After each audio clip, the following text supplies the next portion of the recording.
औज़ुबिल्लाहिमिनश्शैतानिर्रजीम बिस्मिल्लाहिर्रहमानिर्रहीम। अज़ीज़ान गिरामी अस्सलाम अलैकुम। आज भी गुफ्तगू सूरह असर के हवाले से और आज दूसरी आयत के हवाले से है। पहली आयत में जैसा कि मैंने ज़िक्र किया था कि अल्लाह ने कसम खाई, किसकी कसम खाई है? ज़माने की कसम। यानी अल्लाह ने ज़माने को गवाह बना कर क्या कहा? इन्नल इंसाना लफ़ी खुस्र, कि ये तमाम के तमाम इंसान खसारे में हैं। ये तमाम के तमाम इंसान नुकसान उठाने वालों में हैं। ये तमाम के तमाम इंसान जिन्हें लॉस होने वाला है। अब तकब्बुर का मकाम ये है कि अल्लाह ने न मोमिन के लिए कहा है, न मुनाफिक के लिए, न काफिर को मखसूस किया, बल्कि अल्लाह ने कहा कि ये तमाम इंसान, अब चाहे वो किसी भी मुल्क में रहने वाले हों, किसी भी मसलक से ताल्लुक़ रहते हों, किसी भी सरज़मीन पर बसने वाले हों, गोरे हों, काले हों, अमीर हों, गरीब हों, मर्द हो, औरत हो, जो इंसान के ज़ुमरे में आए, अल्लाह कह रहा है कि वो सब के सब खसारे में हैं। तो अज़ीज़ान गिरामी, लेकिन अल्लाह ने जब भी कुरान में गुफ्तगू की है, अधूरी गुफ्तगू नहीं की। अगर अल्लाह ने खसारे की बात की है, लेकिन खसारे के साथ साथ उसने फ़ौरन सल्यूशन भी दिया है। तीसरी आयत में अल्लाह ने क्या कहा है? इल्लल्लज़ीना आमनु व आमिलुस्सॉलिहात वतवासौ बिलहक़ वतवासौ बिस्सब्र। यानी खसारे के बाद फ़ौरन बाद अल्लाह निशानदेही क्या कह रहा है कि तमाम इंसान हैं तो खसारे में, लेकिन कुछ उनमें से ऐसे हैं कि जो ईमान लाने वाले हैं, जो अमल सौले करने वाले हैं, जो हक़ की वसीयत करने वाले हैं, सब्र की वसीयत करने वाले हैं। और ऐसे इंसान जो हैं वो खसारे से बच जाएंगे, वो घाटे से बच जाएंगे, वो लॉस से बच जाएंगे। तो अजीज़ों, इस आयत के ज़ैल में इंशाअल्लाह अगली दफ़ा गुफ्तगू करूँगी। आज सिर्फ दो चीज़ों को जहन में रख कर गुफ्तगू करना है। एक वो है कि इंसान, अल्लाह जो है तमाम इंसान से मुखातिब है, उसने किसी एक को मखसूस नहीं किया। दूसरी चीज़ है, उसने खसारे की बात की है, यानी इंसान को खसारे में रखा है। तो हमें गौर करना पड़ेगा, फ़िक्र करना पड़ेगा कि अल्लाह जो है वो क्यों कह रहा है, हर इंसान की बात कह रहा है। उसने ये नहीं कहा कि अगर काफिर है तो वो खसारे में चला जाएगा, मोमिन है तो नहीं। अल्लाह ने इंसान की बात की है। तो अब बेसिकली अगर आप देखें तो इंसान जो है वो लॉस को पसंद नहीं करता है। हम और आप मादियत के दौर के रहने वाले हैं, मादा परस्त इंसान है। हर चीज़ को दौलत में तराजू में तौलने वाले, हर चीज़ को प्रॉफिट की ऐनक से देखने वाले हम और आप अपना एक छोटा सा नुकसान बर्दाश्त नहीं कर सकते हैं। तो अल्लाह जो है अगर खसारे की बात कर रहा है और तमाम इंसान के खसारे की बात कर रहा है, तो हमें फ़िक्र करना पड़ेगा कि वो खसारा है क्या। और यहाँ इंसान से मुराद जो है वो अफराद हैं कि जो बाशऊर हैं। अल्लाह ने किसी बेशऊर के बारे में नहीं बात की है। जब भी उसने अगर दावत अमल दी है, दावत दी है, पैगाम दिया है, हिदायत का तज़किरा किया है, तो किसके लिए है? इंसान को जो शऊर रखने वाला है, जो अक्ल फ़हम का मालिक है, अक्ल रखने वाला है, जिसकी अक्ल बेदार हो। क्योंकि याद रखिए, अल्लाह ने इंसान को अक्ल की सूरत में एक बहुत बड़ी नेमत अता की है। तवज्जो रखिएगा अज़ीज़ों, अल्लाह ने फ़रिश्ते भी बनाए हैं, अल्लाह ने चरिंद और परिंद भी बनाए हैं, मगर इन सारी चीज़ों में अल्लाह ने अशरफियत का दर्जा अगर दिया है तो किसे दिया है? इंसान को दिया है। और किस बिना पर दिया है? कहा सिर्फ़ और सिर्फ चूँकि उसने अक्ल दी है। अल्लाह ने इंसान को चॉइस अता की है क्योंकि वो अक्ल रखता है। तो चूँकि अक्ल का सरमाया है, इसलिए अल्लाह ने इंसान की मंजिलत को समझाया है। बहरहाल मुझे इस पर कभी और गुफ्तगू करूँगी कि इंसान का मर्तबा खुदा की निगाह में क्या है, इस पर बाद में गुफ्तगू करूँगी। लेकिन आज ज़िक्र करूँगी खसारे का। अब अगर खसारा देखें तो खसारा भी दो तरह का होता है। एक खसारा वो होता है, एक लॉस वो होता है कि जिसमें आपने पैसा इन्वेस्ट तो किया लेकिन आपको कोई प्रॉफिट नहीं आया, लेकिन इन्वेस्टमेंट की हुई रकम बच गई। मिसाल के तौर पे आपने एक बिज़नेस स्टार्ट किया, 10,000 से कपड़े का बिज़नेस स्टार्ट किया। अब हुआ क्या कि आपने 10,000 जितना लगाया था वही उतना पैसा आपको मिल गया, लेकिन आपका कुछ एक्स्ट्रा बेनिफिट्स, कुछ एक्स्ट्रा प्रॉफिट्स नहीं आए जो आपने सोचा था। तो ये भी एक लॉस है। क्यों? क्योंकि आपने जिस नीयत से किया था आपका मकसद पूरा नहीं। और एक वो खसारा होता है कि जहाँ पर आप जो इन्वेस्ट कर रहे हैं वो भी ख़त्म हो जाता है। मिसाल दे दूँ, आपने दुकान ख़रीदी, माल डलवाया उसमें, और माल जो है अचानक दुकान में आग लग गई, तो अब सारा माल जलकर तबाह हो गया। अब अगर आपसे कोई पूछे कि खुदा न खास्ता आपको बेनिफिट मिला, लॉस बेनिफिट हुआ या लॉस हुआ, तो आप क्या कहेंगे कि भाई बेनिफिट तो दूर की बात, यहाँ तो जो इन्वेस्ट किया था, जो असल थी, वही ख़त्म हो गया, वही बिल्कुल ख़त्म के वही ख़त्म हो। तो अजीज़ा ने गिरामी, अब गौर कीजिए कि यहाँ खसारे से मुराद क्या है?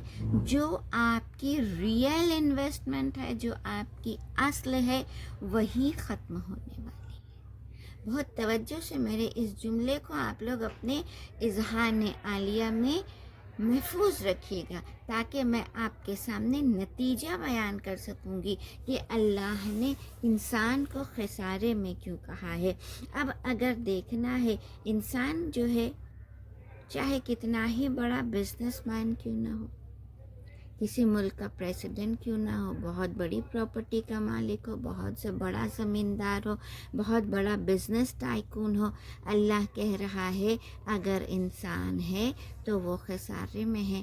अब गौर कीजिए, यहाँ पर अगर कोई बहुत बड़ा बिजनेसमैन होता है तो हम क्या कहते हैं, भाई वो तो बहुत प्रॉफिट में चल रहा है, उसके पास इतना बड़ा बिजनेस एम्पायर है, उसके पास इतना खूबसूरत घर है। यानी हम इंसान की अगर उसकी वैल्यूएशन करते हैं तो किस बना पर करते हैं?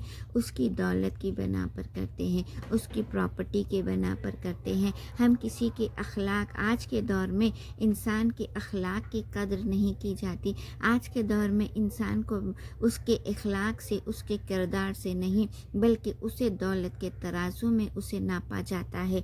लेकिन अजीज़ा ने गिरामी, अब गौर कीजिए, अमेरिका का प्रेसिडेंट हमारी निगाह में तो बहुत अफजल है। हम जो है ये समझते हैं, आज के दौर में हर इंसान ये समझता है कि जो अमेरिका का प्रेसिडेंट है वही सुपर पावर है, वही सबसे बड़ा है।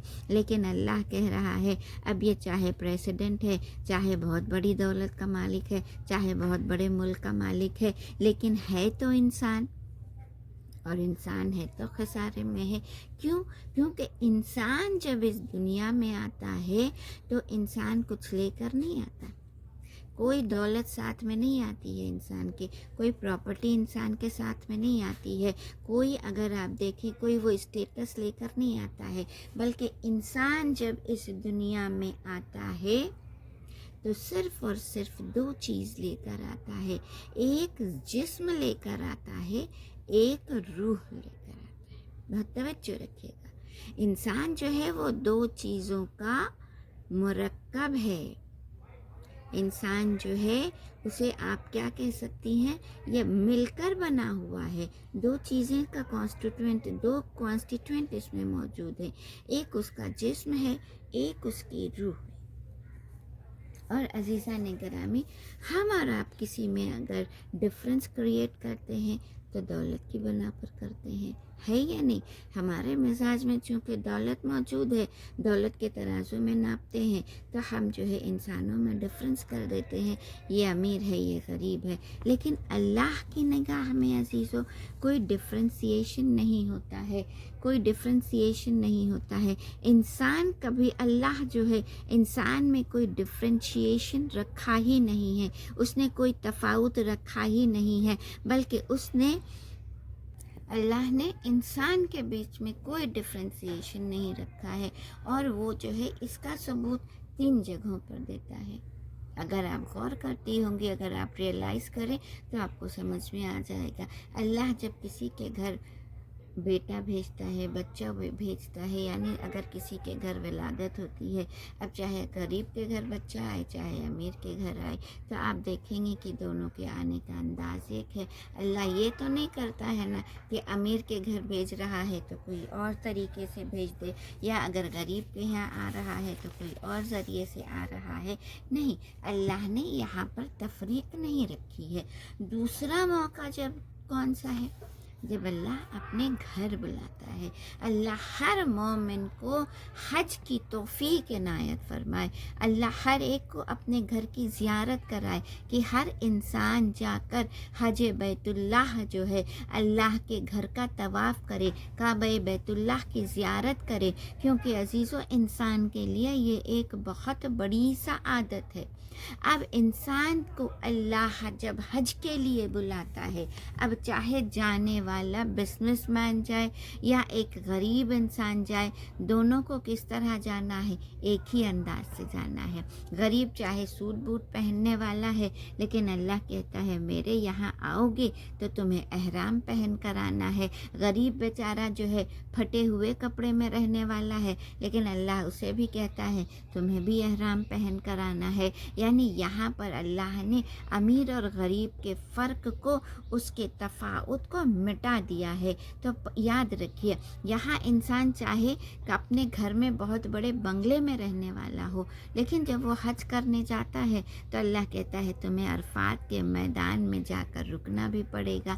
یعنی اللہ نے بتا دیا کہ اگر میرے گھر آ رہے ہو تو تمہیں اپنے ہر فرق کو مٹا کر میری بارگاہ میں اگر آنا ہے تو ہر انسان ایک جیسا ہے، ایک برابر آئے گا. اور عزیزان گرامی، تیسرا مقام جب ہے جب اللہ جو ہے انسان کو اس دنیا سے بلاتا ہے، جب انسان کی قبر کی منزل ہوتی ہے. اب انسان جب قبر میں جاتا ہے، جانے والا چاہے امیر ہو چاہے بادشاہ ہو چاہے غریب ہو چاہے سڑک پر رہنے والا ہو، یعنی اگر کوئی محل بھی میں رہنے والا ہے اس کی قبر بھی ایک جیسی ہوگی، اتنی ہی بڑی ہوگی. چاہے انسان جو ہے سڑک پر سونے والا ہے اسے بھی قبر اتنی ہی ملے گی. اسی لیے ایک مرتبہ روایت میں ملتا ہے کہ بہلول دیوانہ جسے لوگ کہتے تھے، مگر دراصل وہ دانا تھا. ایک دن جب وہ قبرستان پہنچے تو قبرستان میں جا کر قبریں ناپ رہے تھے. اتفاق ایسا ہوا کہ وہاں سے اس وقت کا بادشاہ جس کا نام ہارون تھا، جس کے واقعات آپ برابر سنتی رہتی ہیں، وہ بھی وہاں سے گزر رہا تھا. اور جب وہ گزرا وہاں سے تو اس نے دیکھا کہ بہلول جو ہے کچھ عجیب سی حرکتیں کر رہے ہیں. کبھی ایک قبر کو ناپ رہے ہیں، کبھی دوسری قبر کو ناپ رہے ہیں، کبھی تیسری قبر کے پاس جا کر کھڑے ہو رہے ہیں.